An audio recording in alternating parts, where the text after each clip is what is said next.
Hello, hello, hello, Reza. How are you? Good, Shay. How you doing? I am doing well. I'm doing well. Welcome to another episode of Future Forward. Yeah, this is going to be interesting, Shay, because we're talking about a topic that has been in the news a lot.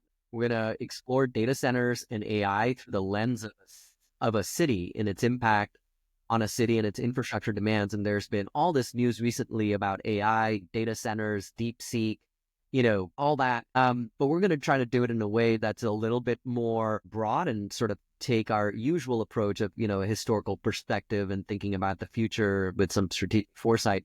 But before we do that, let's welcome our listeners and tell them what Future Forward's about.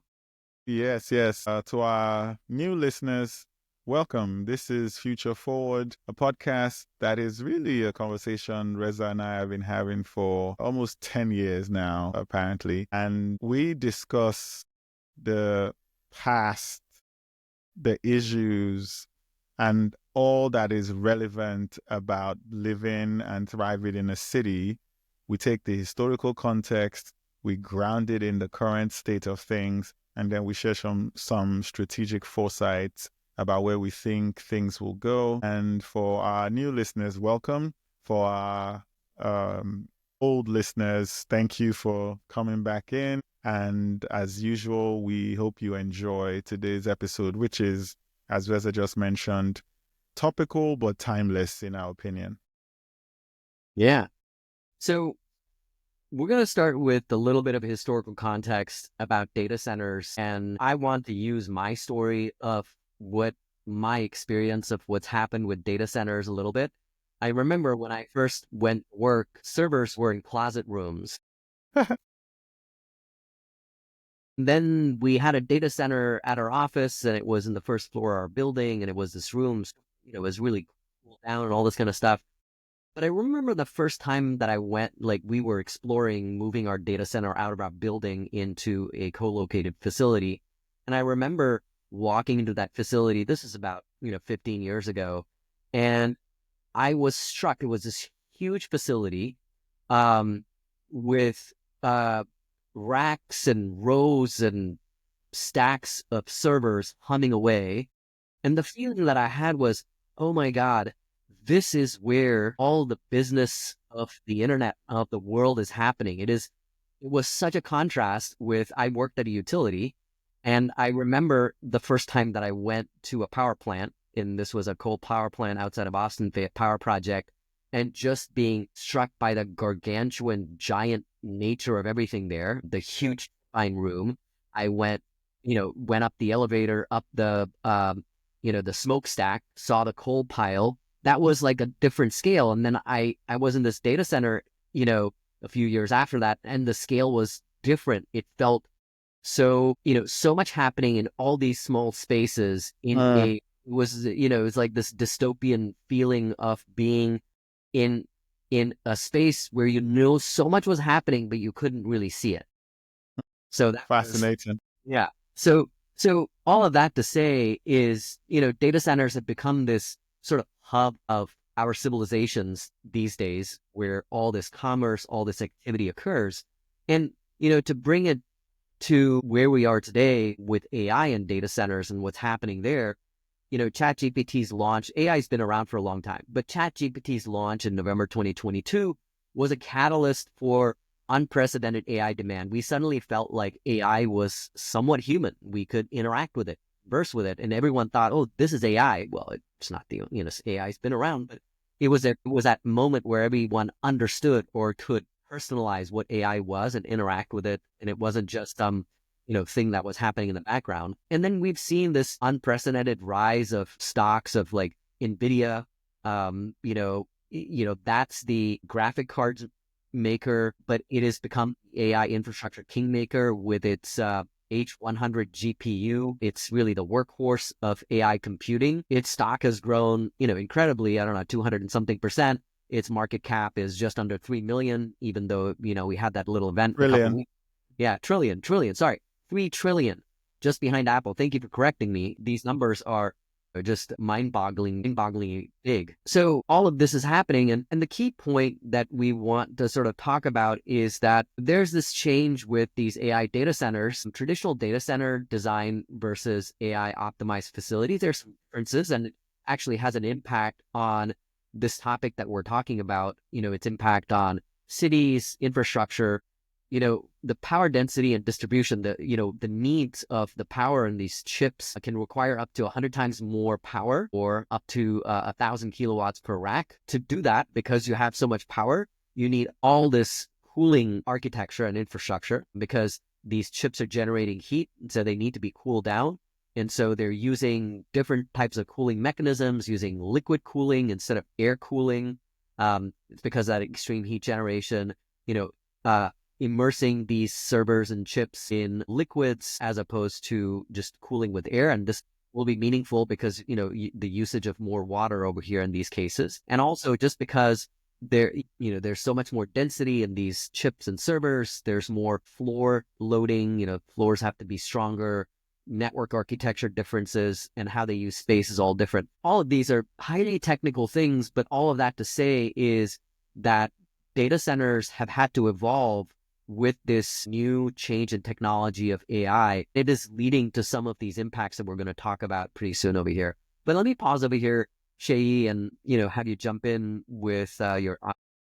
Yeah, no, thanks for providing that sort of backdrop, the background of where things have come from. And the context that I come from is on the power side of this data center surge in the US and frankly across the world, but mainly in the US, which is where we sit. And I was reading a stat a few weeks ago now where the 3 Mile Island, which is the nuclear plant, and as an aside, nuclear plants, small modular reactors or traditional nuclear has come back in fashion because of the need for power to ensure we run the data centers and the AI compute requirements that all these companies have. 3 Mile Island, which Microsoft is bringing back up, is about 835 megawatts of power, which, to bring that to terms you and I can understand, it would serve about 800,000 residents of a city. That plant would serve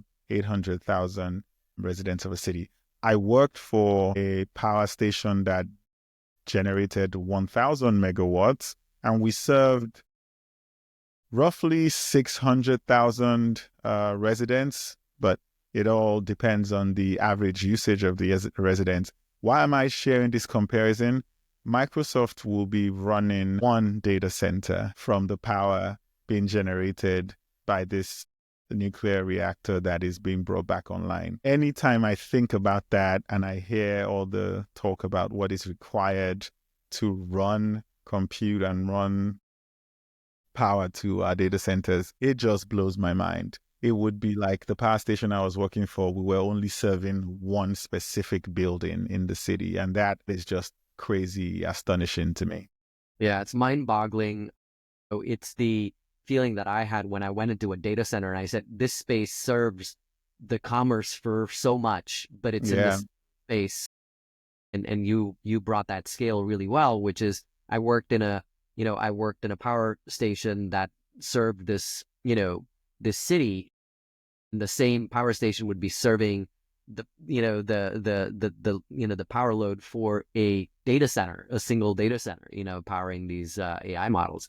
So it's crazy. I think that's a great way to kind of show this contrast of the world that we're living in and how transformational this technology is and how much it is actually impacting, our cities. And so let me jump into that section, Seyi, and I'm going to, touch on a few topics like what are the resource requirements for, these data centers, how these data centers are growing, what impact is it having on cities and infrastructure, and what impact is it having on urban employment.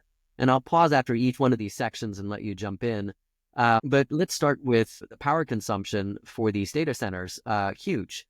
Training a single large language model can use as much electricity as 100 US homes do in a year. It's staggering. A single ChatGPT query consumes approximately 2.9 watt hours of electricity, which is nearly 10 times more than the energy required for a typical Google search, which is estimated about 0.3 watt hours per query. So this energy usage varies depending on factors such as the model size, the complexity of the query, the efficiency of the hardware used to process it. But this is changing, and I think maybe let me pause here and let you jump in.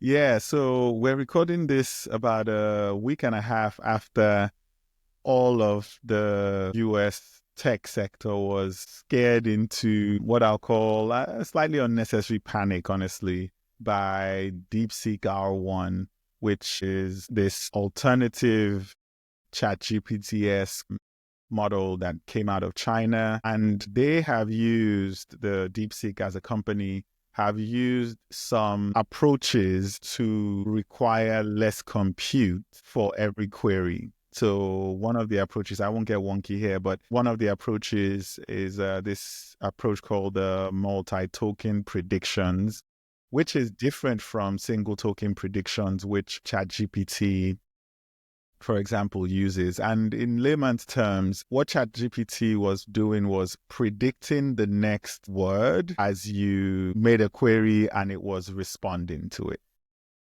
What DeepSeek does is it makes a few guesses of what the words in front will be. So instead of one word, it sort of predicts the next few words that make up that sentence that it's trying to generate for you. This is based on some research, this approach sort of reduces how much time and consequently how much energy that is used to generate an output. And so there's a lot of panic.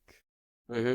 What it still fundamentally means, as far as you and I are concerned, it doesn't change this idea that the demand for more power is there. Yeah. Just the simple fact that we will have to train, how we train. Yes, it matters for compute and eventual output, but we will still demand power despite whether Yeah. it's DeepSeek or ChatGPT. Yeah. And to kind of put a point on that, Satya Nadella has talked about Jevons paradox, which states that when something becomes more efficient, people tend to use more of it instead of less. And Yep. so the fact that we had DeepSeek just means that, it's more of a commodity, more of it will be used. So it doesn't really change the trajectory of AI and data centers. Like we will still need data centers. We'll have more efficient models. So given that, let's talk a little bit about the growth of AI data centers. I mentioned that they need, 10 to 20 times more power per square foot than traditional data centers. AI data centers are driving a surge in electrical consumption, with global power demand from these facilities expected to grow at a compound annual growth rate of nearly 48% through 2027. By 2026, AI operations alone could account for over 40% of data center power consumption. So if all the data centers, AI data centers could account for over 40% of the consumption. So that's pretty interesting. So maybe these numbers will be slightly different given what's happened with DeepSeek, but there still is going to be this upward trajectory. What do you think, Shay? Absolutely, yeah. And then there's another sort of nuance there. Yes, regardless of some of these changes and these nuanced takes on some of what is going on, including this one I'm about to share, the thing we hope our audience takes from this is that there will be increased demand for power. And I was talking to some researchers toward the end of 2024, and they made me aware, and I dug into it a little bit. But what NVIDIA has built for the most part and has been used a lot for the most part for most of these model training and compute and inference, as the case may be, GPUs, which are graphic processing units, if I'm correct in explaining that correctly. And they were originally made for video games, honestly, but we have now modified them to better move around video, text, voice, as the case may be. The next stage of processing units that will go into some of the data centers are AI-specific processing units that are known as neural processing units, sort of like neural networks, one of the approaches to artificial intelligence. The NPUs, as they will be known, we still do not know what the power consumption of NPUs will be. We know what the consumption of GPUs will be. Yeah. NVIDIA is trying to reduce or make the current chips they're building more energy efficient. We've built our data centers on this current model. We genuinely just don't know what the future will hold. So it could be a lot more or a lot less, but it will be different from the current demand that was happening in the world, honestly, and especially in the US. For about 2 decades, the US grid did not see electricity demand growth, and we've gone from low single-digit growth for about 20-something years to what you're saying is about 40-something% in a short span of time. The grid isn't really ready for this, is my opinion, but that's a whole separate episode. Yeah. It is a whole separate episode, and let me tease a future episode where we're going to have an expert on, Doug Lewin, who talks about we'll be talking to him about the future of the grid. So after this episode, look for the episode, next week, which will touch on that specific topic and, what this age of electrification and what it means for the grid ahead of us. Coming back to, this impact of these AI data centers, let's talk about what we always talk about, which is the impact on cities and infrastructure. So, the geographic concentration of these data centers in certain regions, they create localized stresses on electricity grids, which require upgrades in capacity and reliability. Those are obvious. We're finding these major AI clusters emerging in urban areas. The Phoenix metro area has over 60 million square feet of data center space that is being built out. Northern Virginia, largest data center market globally. Singapore, they have put a moratorium on new data centers due to the power concerns for that small city state.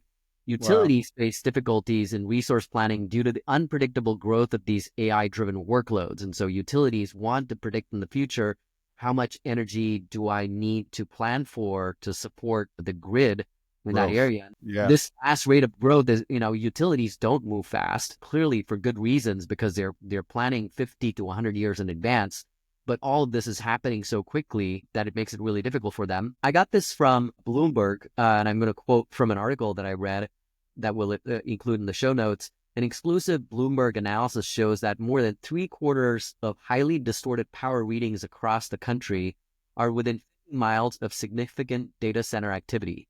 While many facilities are popping up near major U.S. cities and adding stress to an already fragile grid, this trend holds true in rural areas as well. So there's this real impact that's coming from these data centers and how much power they use with these distorted power readings. So it is starting to have some kind of impact that will have to be addressed.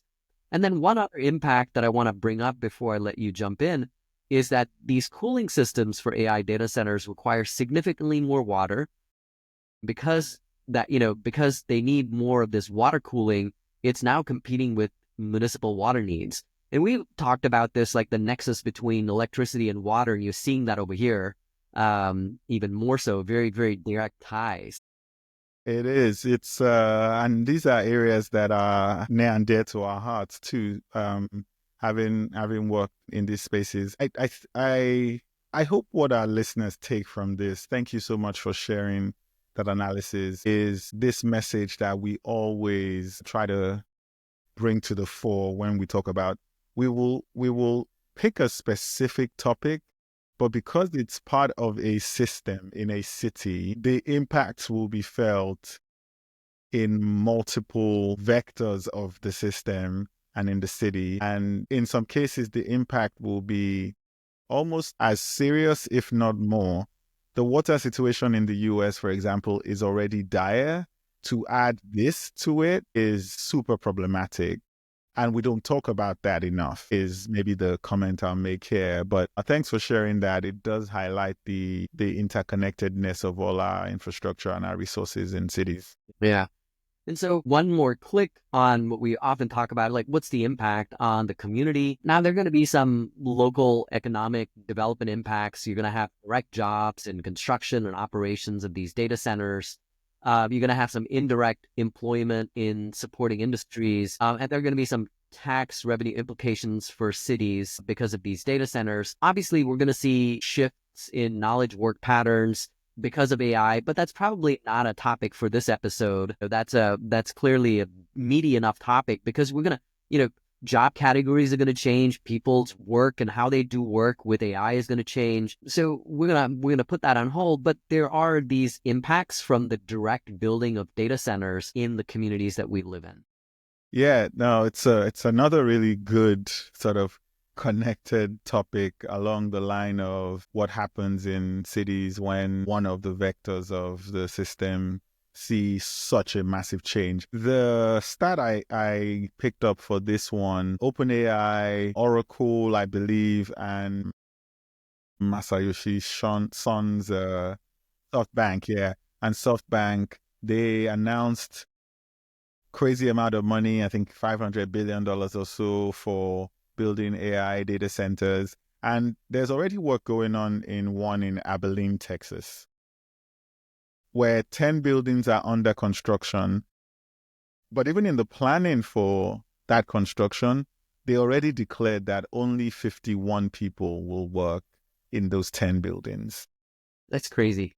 It's crazy. It's crazy. So it will imagine building 10 buildings in a small pocket of Austin. You would expect there would be more than 50 people, Yeah. Yeah. multiples of that, who get to work, engage, and Yes. possibly utilize the space. But there will be a big shift. It won't create as much human employment, even as it might increase the demand on the resources in the city, in the Yeah. town of Abilene. Yeah. That's a really interesting way that you brought that, because it's something that I failed to mention when I was giving my example of the difference between going to a power plant and then going to this, co-located data center. At the power plant, it was full of people, like hundreds of people, coordinating their efforts to make power run. And then when I went to that data center, I forgot to mention this, but like the observation that I had was there's so few people here. There's so few people here running this thing that is running so much. Yeah. I don't want to call judgment on, hundreds of people at work versus a few people at work at data center. There's different ways to create economic value, but Yep. you imagine that it has an impact on a city. I mean, that power plant basically sustains a couple small towns in Texas around it, but a data center is not going to do that. I can't tell whether that's good or bad. I mean, the data center is also supporting, people that are, doing work, Knowledge workers everywhere. Yeah. valuable economic activity, but it does have an effect on employment in that city. So, yeah. So that's that's an It, interesting thing that we're gonna have to adjust. Like the world is gonna change, and this is gonna be a topic for a future episode to explore. Absolutely. We will have to explore it. And it leads directly to one of our laws, which, as you mentioned, the power station supported a few cities, but the data centers, and there's one being built, actually a couple being built not too far from downtown Round Rock, two data centers, but there's been honestly no traffic increase as a result of those data centers. But what it isn't doing is enhancing the economic benefit to the other towns and cities around Round Rock, like Huddle, which is right next to Round Rock,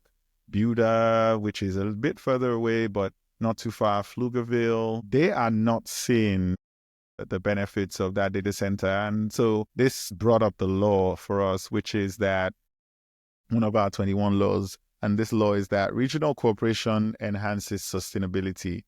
And the idea behind this being that sustainable cities cannot exist in isolation.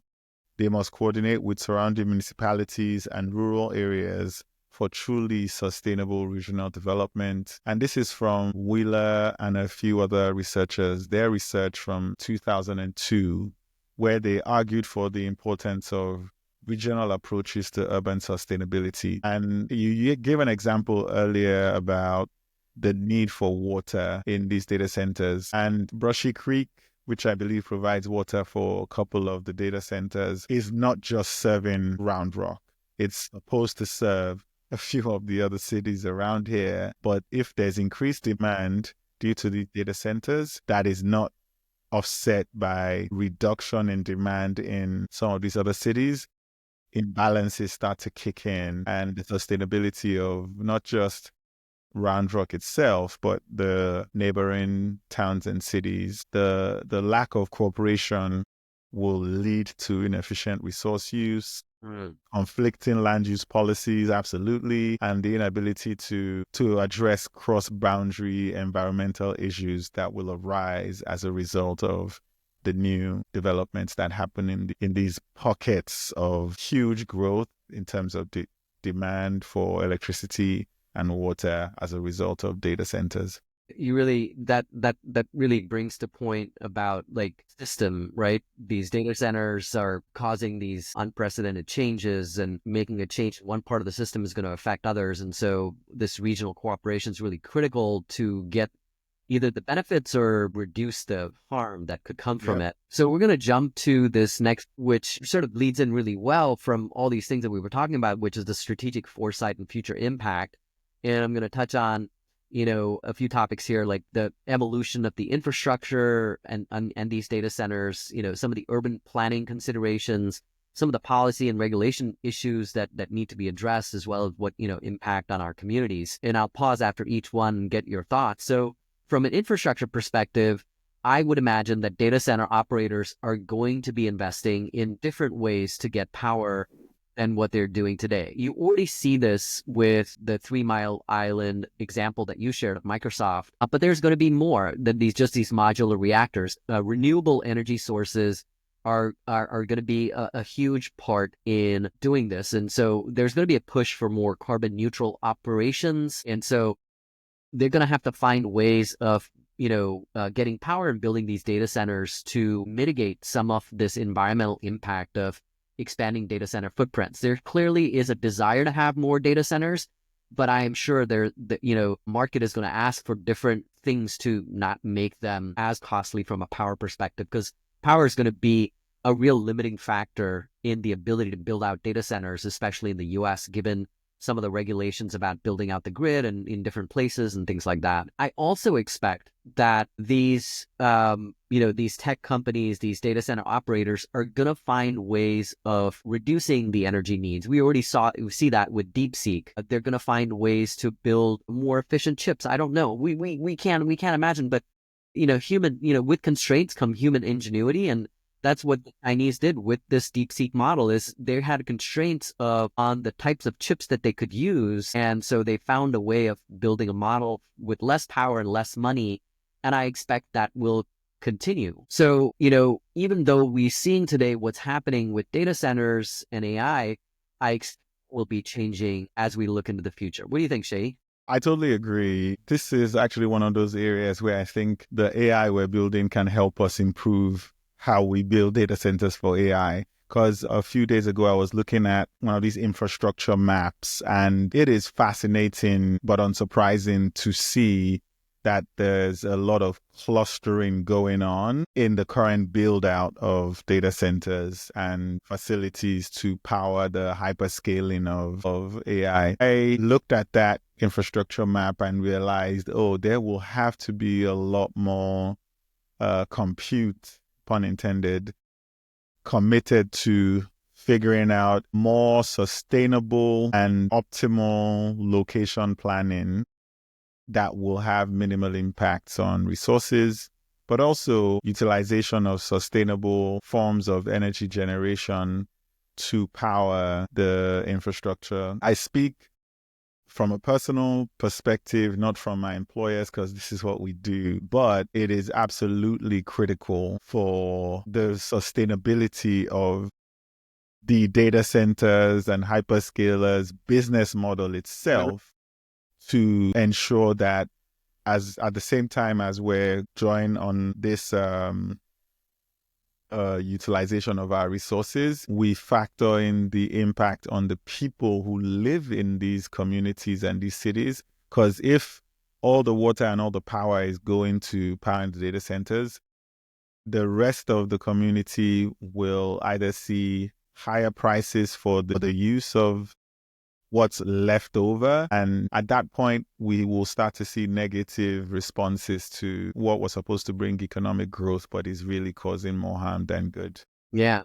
That's a perfect segue into the next one, which is around urban planning and what considerations cities need to take into account. Yeah. Cities that are hosting these data centers, they need to find a way to balance the economic benefits with challenges such as what's happening with the land. Where's the water going for, water consumption for the cooling these data center system? There's going to be increased energy infrastructure requirements, so they might have to modernize their grids. They will have to address their water resource plan and, determine, where these data centers fit in with the water needs around, and where they can site these data centers in places that don't impact communities in an adverse way. No, totally. It's very well sort of framed. If you listen to the urban planning episode we had, it's stuff like this. A lot more consideration for the market forces in planning our cities. So if you didn't listen, you should listen to that because it ties to the point Reza just made. Yeah. And then the other one is closely tied to it, which is around the policy and regulation. Governments are incentivizing, or need to, even more so, incentivize sustainable practices around the build-outs of these data centers. Many want, sovereign AI capabilities, and so want to incentivize building those data centers in their countries or their areas so that they can maintain competitiveness while at the same time they need to do this in a way that addresses environmental concerns. I also believe that there needs to be more local governance around these AI data centers because of the impact on communities. And we need to upgrade our environmental impact assessment requirements to address this new need. I'm going to click into the next one too before I let you jump in. And the reason it's because we need that type of policy and regulation because of the impact on our communities. Location selection can be an issue. It can cause tension between the power availability and the workforce access and where they're siting these. There could be environmental justice concerns around where those facilities are sited. It could be the thing I talked about, the power disruption caused by data centers close to those communities. They could site it in places that are less advantaged and causing more adverse impact over there. So there could be community impacts, but at the same time, cities and their communities need to think about what can we be doing to gain benefit from this. Can we be building better green energy infrastructure to power these data centers to where our community is at the forefront of sustainable build out of these data centers, and that pushes forward sustainability in the city itself? What do you think, Seyi? I absolutely agree. And I'll sort of summarize based on a conversation I was having with a gentleman a few weeks ago. And we're talking about development of, in this case, it was some solar stuff. Again, this is outside of the job I do every day. And he goes, what many of these companies will realize very quickly is that if the community doesn't want it, nothing will happen. I was like, wow, that's you apportioning a lot of power to the people in a community. He goes, that he's realizing people actually have a lot more say in whether some random data center gets plunked in their neighborhood or not. That the accountability that we seem to not see in a lot more of the decisions that are made at the federal level or at the state level, that isn't the case when you come to a city and the guy who's the deputy mayor of the city grew up in the city and his family members are scattered around the city, and consequently his decisions will impact his community. Yeah. That's really good. It's so interesting, Shay. I think I was trying to think of like what's the best way to have a call to action like we do at the end of every episode. And this one, my call to action is not necessarily about sort of data centers, but it's more around AI. I'm curious to hear from our listeners about how are you using AI in your daily life or your daily work? Yeah. Because I want that to kind of inform this topic that we haven't touched on in this episode is like, how is AI actually going to change our work or our lives? Yeah. And so the call to action is to share that with us. We have our newsletter or email, hello@futureforward.fm. So if you could share back what you're experiencing with AI, and maybe we could sort of pull on that thread and have an episode based on that. Absolutely. I really like that. And on that note, I can't even think of a better way to say, I hope you've all enjoyed this episode. Please reach out and share.